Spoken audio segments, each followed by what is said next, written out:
पटियाला चाही पटना शहर के सुनो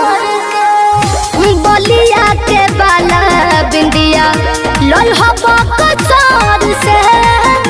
सूट पटियाला चाही पटना शहर से छापरा के छागल लई हो काशी के कोन बलिया छापरा से छागल लई हो काशी के कोन बलिया ले आई हो जी जयरा के उठला लिया ले आई हो जी जयरा के उठला लिया के उठला लिया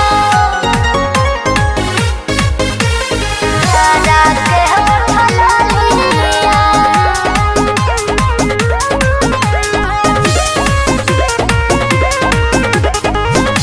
बिहकी बेदर दीजिजा